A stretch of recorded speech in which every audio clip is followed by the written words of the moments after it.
ATM! I'm Jillian Ward. And I'm Michael Sager. For today's video, we're going to answer your random questions. Let's do it! I'll go, Jill.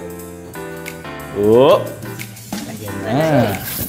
Ang tanong, kung nakita mo si Crush, anong gagawin mo para mapansin niya? Ikaw muna.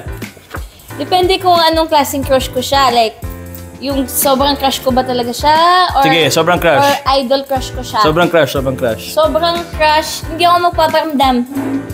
Lumalayo, Oo, nang-go-ghost, ganun. Hindi. Hindi, kasi parang nahihiya ako ganun. Kung ako naman, kung yung crush ko, sasabihin ko, keyboard ka ba? Bakit? Kasi type kita eh. Wow! Ang cheesy, man. Ako naman. Ito, Jill.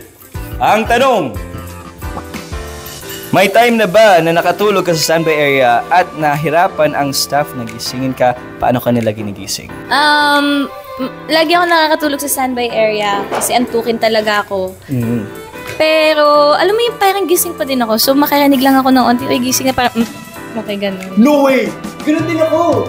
Hindi, promise! Mo! Pag nasa set kasi, every time na nasa standby ako, matik yan, tulog na ako. Oo. Pero pag isang gising na, pag tapos as in yung gusto ko na sumalang agad. Pero which is bad daw yun. Oo, nahihilo ako, sobra. As in, nasusuka ako. And static na yung nakikita. Grabe. Gaya-gaya ko. Hindi, promise. Sige, Swear. gaya ko. Sa lahat ng mga Ako swear din. Oh, swear? Oh. Hindi yung mga sagot ko. So yun mga ka-ATM, maraming salamat po at sumagot po kami ng mga random questions ninyo and I hope you guys enjoyed. Ayun, sana manood po kayo ng My Ilonggo Girl.